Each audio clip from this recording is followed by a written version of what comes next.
Hi guys, I'm Tess and I'm a European Studies student, and today I'm going to show you how my quarantine looks like as a student. But first I will tell you everything about European Studies. So as I already told you, I am a European Studies student, and European Studies is a study in which you will learn a lot about politics. And it sounds boring, but it's actually kind of fun when you listen carefully, because you will also learn a lot about businesses in Europe and other private related courses. The reason why I chose European Studies is because of my Spanish language. Because I lived for a while in Spain, and I figured I wanted to keep up with my language. And this was, of course, then the perfect option because Spanish is a mandatory subject in the European Studies course, and you can also follow other languages such as French and German. And if you're an international student, you can learn Dutch. I've heard from European Studies via my cousin. She's almost finished with her bachelor, and she really recommended European Studies to me. I did not even go to an open day of the Hague University because I heard the word Spanish language and studying abroad, and I signed up right away.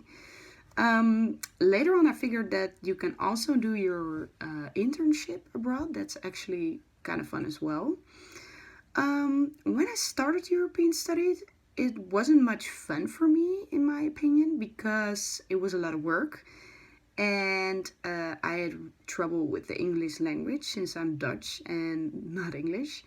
I really underestimated that, but you will be fine. It's going to be fine. Your English will improve later on. And at the beginning, I didn't pass much of my exams.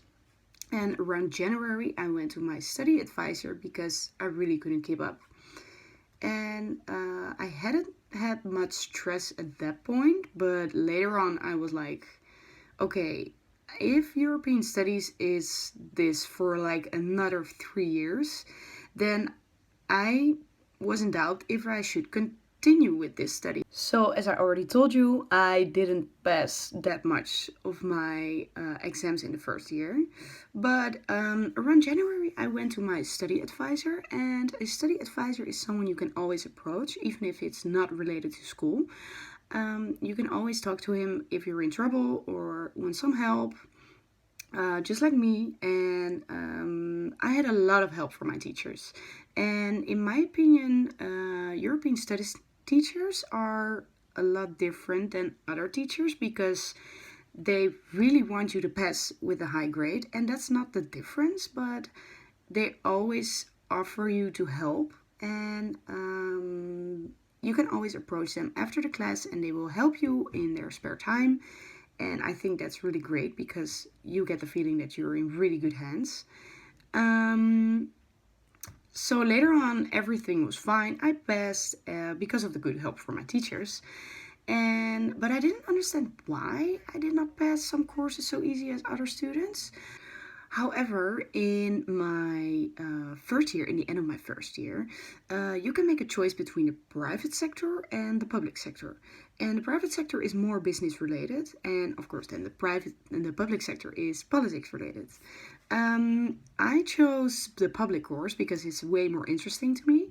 And finally, during the start of my second year, I understood why I did not pass some courses from my first year so easy. It was because all the private related subjects were not interesting to me at all. And besides that, you can choose 2 courses yourself instead of being chosen for you in your second year, and that's also really great. I chose American Studies and the Popular and Cultural Theory. The cultural theory I chose mainly because you need to write an essay with a subject of your choice, and I think that's really great because you can write whatever you want to write.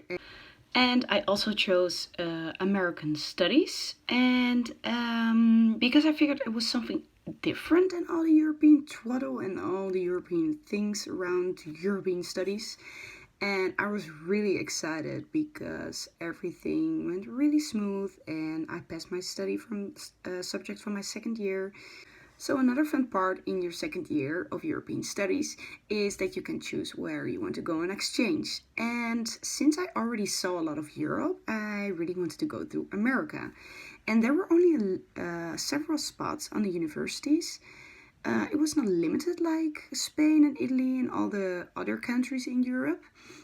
So I did some research, went to the lectures. There are information lectures given for all the countries. And after that, I signed up. Around February, I heard that I could go to Wisconsin. So I was really excited, and I'm going in September now. So keep in mind that Europe is not your only option. You can also go to Brazil, Japan, Turkey, and Russia is even an option. And of course to America. So in your third year, when you're going on exchange, another cool part of your exchange is that you can choose your own courses, and they send you a list and you can choose whatever you want. Like I could choose between tap dance and history and science, and it was really amazing when I saw that. So, besides the coolest study in the world, European studies, I live in Leiden with 11 other girls, and I can say that we are very lucky to have each other during the corona crisis, because I can imagine that a lot of people are like really lonely, and it's boring when you don't have people around you, you know. So I'm lucky that I live with 11 girls.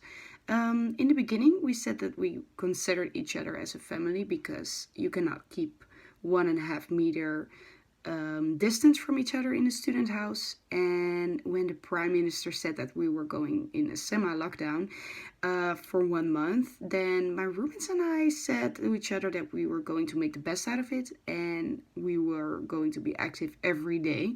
And in this video, I'm going to show you how our days look like, and yeah, have fun watching.